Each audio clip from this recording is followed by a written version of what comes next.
So the question of what separates Bitcoin from other cryptocurrencies, because when I initially covered cryptocurrencies years ago, my biggest issue was, okay, so Bitcoin's neat, it's got a hard cap of supply, but anyone can fork the protocol and make their own version. Someone can come along and copy it and change the rules a little bit, make their own version. And so my concern was that if Bitcoin or another big cryptocurrency doesn't capture most of the market share, then any capital that goes into space could become very diluted among multiple projects. We tend to see that happen during bull runs. They have what's called Altseason, where capital starts pouring into some of these lower quality projects. And then usually in the bear markets, it goes back to Bitcoin. But my question was long term, what's kind of preventing that from diluting the industry? And when I did more research on it, I basically determined that Bitcoin probably has reached a critical mass of network effects.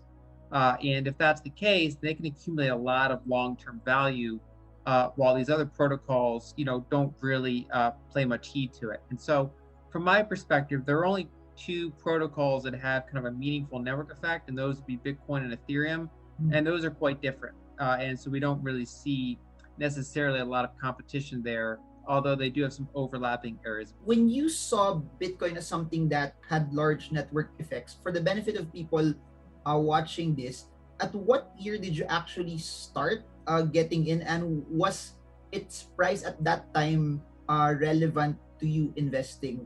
The reason why I'm asking this is people right now are saying that Bitcoin is at 40 plus thousand. It may not be too early for me anymore. I'll just wait for it to go lower.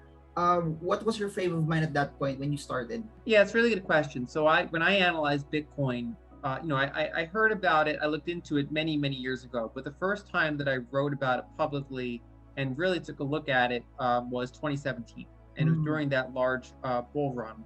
And from that point, I looked at it when it was about, say, $7,000. And it was actually going up so quickly that when I started writing the article, it was like $6,500. And by the time I finished the article, like a week later, it was like 8,000. So we'll call it $7,000. And so I was analyzing it, and it had already had a very big run up. And there were a bunch of other questions, like it was splitting Bitcoin Cash and Bitcoin.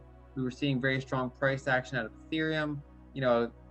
Basically, we were seeing lots of different, distributed, protocols kind of competing. And so I was concerned about a couple things. One was the big price run up. It looked too euphoric and expensive to me.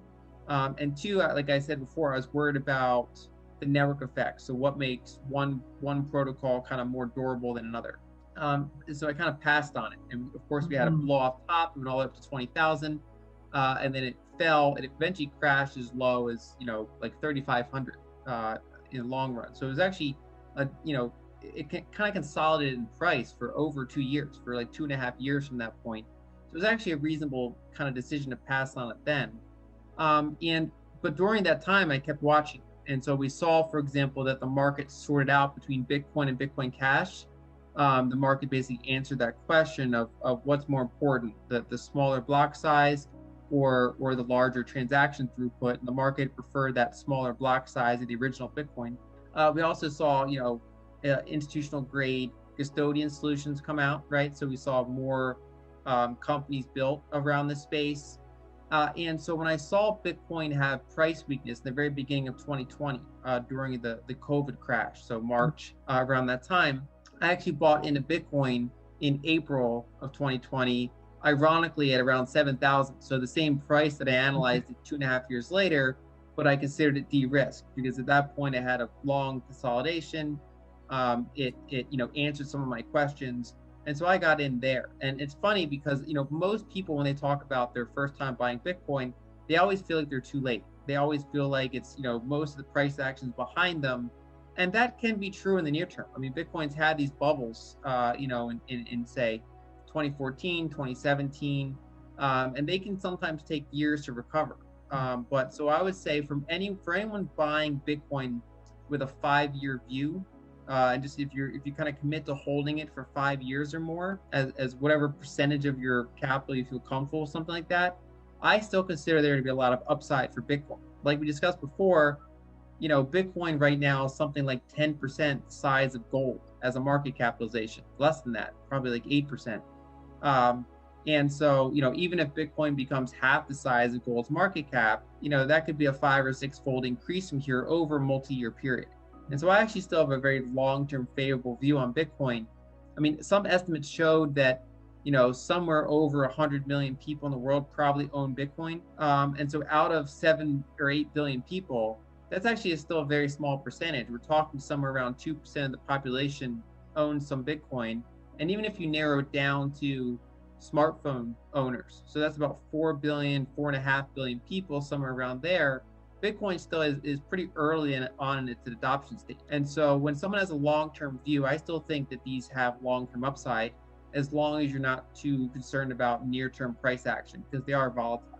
Speaking of near-term price action and then the long-term view, do you consider yourself as a part of the school of thought that I'm just gonna huddle onto this, or at a certain point, given that people take the halving cycles as references on the movement of Bitcoin, do you also consider selling at a certain point and then coming back in again when it's close to the next halving cycle? Or I'll just huddle all the way, considering that it's still far from where it could possibly be and how valuable it is, comparing it, as what you mentioned, to the market cap of gold as well? Basically, if it goes up at such a fast rate and reaches a surprisingly high price faster than I think, I could potentially sell into that if it becomes very euphoric. With the ideal that it's, for risk management, I might be able to buy more coins with the same amount of money later. And so I'm not, trying to time the market exactly, but if I do see a lot of euphoria, I would consider it. And so, for example, earlier this spring, when we started to see pretty much every coin was going vertical, right? So Dogecoin was going vertical, Ethereum Classic was going vertical.